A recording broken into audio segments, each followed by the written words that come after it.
Please subscribe to the Berkshire Heroes channel. Have you clicked that button yet? Pressed it?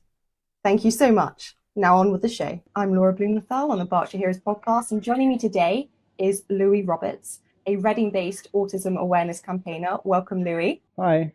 So you've got quite the following on Instagram. You've got over 160,000 followers on your Autism Unmasked account.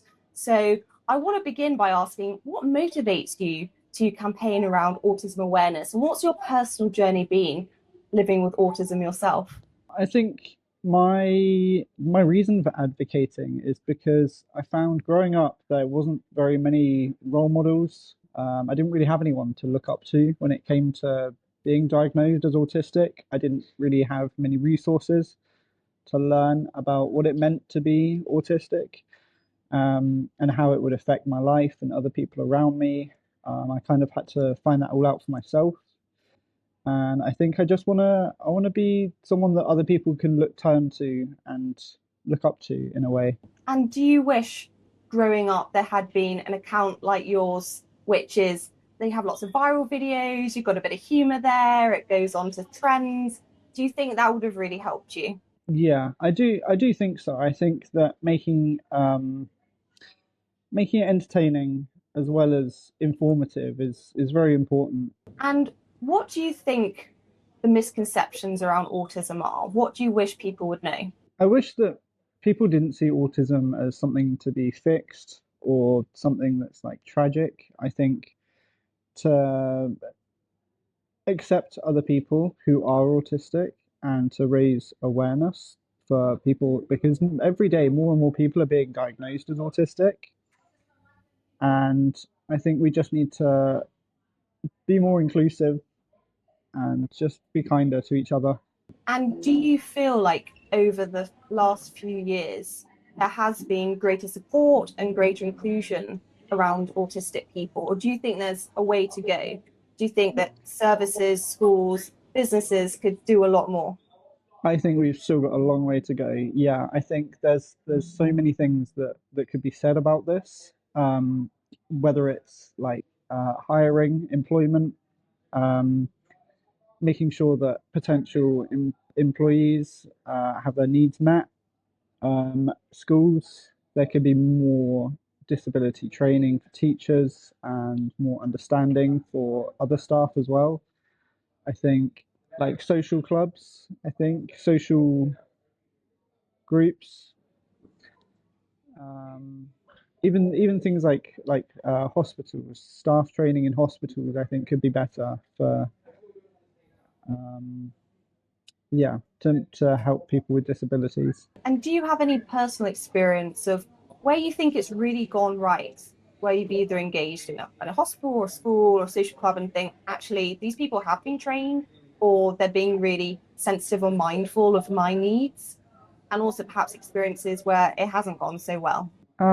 I think I found that personally when I went from secondary school into college, I found that most of the support just dropped away and I was kind of left to my own devices. And I didn't really, I struggled a lot, um, especially as I got older with like my further education because I'd only very recently been diagnosed and I didn't have access to as much of the support as I wish I did. Tell me about your diagnosis. So you said it came quite late in your Mm. life. So why do you think that was? What had been sort of the patterns leading up to it that led you to perhaps think, I need to see if I'll get diagnosed for this? And what was the process? Yeah, so initially, if I were to start from birth, I was initially diagnosed with fetal alcohol spectrum disorder at birth. At 3, I was diagnosed with ADHD, and then at 7, I had my first autism assessment, but I fell short of the criteria by like 5 or 6 marks. And so it took my parents 10 years to advocate for a second assessment for me to get diagnosed at 17, which was quite a long time. And so I would have thought before then you would have got a lot more support in school than you did. So it sounds as if you may have really struggled. Or did your parents make sure you got the support you needed? They definitely did everything that they could to try and get me as much support as they could, but I think just there was limited options without that actual diagnosis, everything was very, very limited in what could be offered. Even though I knew that I was autistic and my family knew, and it was just very frustrating. What were the patterns and symptoms that made you and your family know that you're autistic, even if you weren't given the diagnosis when you were a child? I didn't really have very many friends in school, and I've always struggled knowing who's a friend and who I'm just friendly with. I think I didn't really do anything. I didn't have much of a social life until very recently. I found some social groups for autistic people, which has helped a lot. And yeah, I think growing up, I felt very lonely, and I couldn't really understand what it was that made me different. And autism comes in all shapes and sizes. So it's difficult sometimes to be able to recognize that in someone. It sounds like the social club that you go to, it means you can meet people with all sorts of autism symptoms and experiences. How has that been a really good experience for you? It's been great. I've honestly felt like I really fit in with them, and it's nice to spend time with people who are so like-minded and you just feel at ease with. Absolutely. And what are the biggest issues facing the autistic community today?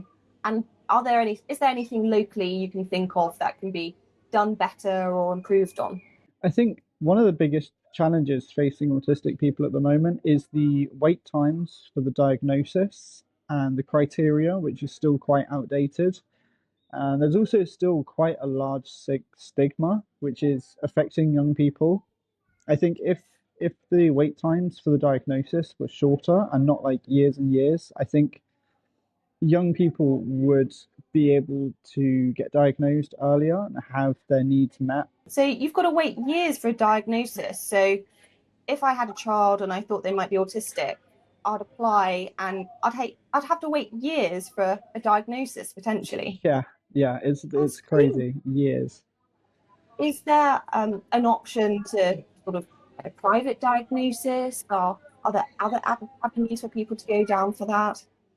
I think there are ways of getting a private diagnosis, but I believe that the cost for that is in the thousands. So a lot of people, everyday people like you and me, that would be quite an expensive. That's usually expensive. So, what happens during a assessment to see if someone is autistic? Do you have to do certain tests? How long does it take? So for me, from what I remember, this was about 10 years ago now. I was in a room and there was someone, and they'd get me to read a book, but it wasn't like a regular book. It was like a picture book, and it had frogs in it. And they were like, "You have to tell a story." Um, and I think my mum and dad were in the other room talking to someone else who was like taking notes. Yeah, that was one of the main things I remember was the book with the frogs. I can imagine why that's memorable. Was it a whole day assessment? Did it take just an hour? Just wondering why it's costing so much. I think it was a couple of hours, yeah, but it definitely wasn't an all day thing. Gosh, okay, that is definitely a challenge for a lot of people. And is there anything else in day-to-day life that's a real obstacle for autistic people to just get on and live their life? I think for some people there's infantilizing, which is like when other people around them assume incompetence, which can be make things quite difficult when they don't get the chance to actually advocate for themselves and to actually try things. Because a lot of neurotypical people in our lives will assume incompetence, so we never get to try as many things to see if we can do it. I suppose that sort of takes away people's agency and very much delays the independence that they might have as well. Yeah, yeah, very much so. I think it's often a struggle for independence. I think for a lot of neurotypical people,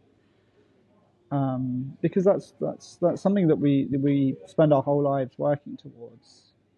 Yeah, you want your independence, but I suppose overprotective parents or people around kind of want to keep you wrapped up in cotton wool, perhaps. And that may not actually be best for people as much as it's well meaning. Yeah, I think I do agree with that. Yeah. And you talked about strengths when it comes to autism. So, what are your Mhm. strengths when it comes to your autism? What do you think My your superpowers are? strength, personally, I think my creative approach to solutions, like find problem solving, and I'm hardworking. Um, I think that I am quite a creative person because I've been doing, I love doing my social media posts. Um, I love music. I love writing. Um, and I think my ability to, whether I'm putting out a social media post, is to actually have studied the algorithm and kind of in my head, I know how it works, how the algorithm actually, what it's looking for, and how to make posts shareable and engaging and things like that. I think we'll all want to know your secret because, yes, you've got such a great following on Autism Unmasked, and a lot of your videos are incredibly varied. Some are quite serious, some are quite funny, some use sort of trending background music, and it's just the creativity and the variation which is incredible. And what are you focusing on right now, and how can people find you online? So at the minute, I am currently focusing on my Instagram page at Autism Unmasked, and I'm working towards my current project is working towards making workplaces more accessible for young people with disabilities. Um, I'm working with a few local companies to try and find out how to make their business more accessible, whether it's hiring or maintaining their current neurodivergent employers and things like that, really. That sounds amazing. And are these local businesses, are they mostly office based? Are they retail? Is it tech? There's some retail, some cafes, some office based. It's a big variation, yeah. And did they approach you? Did you go to them? How did those relationships form? So I started off approaching them, and then some business owners have seen my current videos and my current social media posts, and they've actually emailed me asking if they can get involved with some of my work. That's fantastic. And so you essentially consult with them and offer them advice and guidance on how to make it a more inclusive working place for those with autism. Yeah, exactly. That's fantastic. Well, that is amazing. So more power to you, and hopefully we'll see more of that on your social media account. I've got one final question for you, Louis. Yep. If you were Prime Minister, what would you change about the UK and why? If I was Prime Minister, what would I change about the UK? Some big shoes to fill. I think accessibility would be a big one. I think more understanding of neurodivergence among the wider community. I think more training to staff to support people with disabilities. Um, yeah, I think things like that. I'd look into lots of different things like that. Absolutely. I think there are some workplaces who are treating it a lot more seriously. I know in my workplace, we have sessions, online ones, people coming to talk to us about neurodiversity. And of course, it's so varied, you can't possibly know everything, but it just opens people's eyes, makes people mindful, and just gets the best out of better ways of working between different teams, which is always what everyone wants at the end of the day. Yeah, But yeah, thank you so much, Louis Roberts, for joining me on the Berkshire Heroes podcast. It's been brilliant to have a chat with you. that's okay. Thank you for having me. And please remember to subscribe to the Berkshire Heroes channel.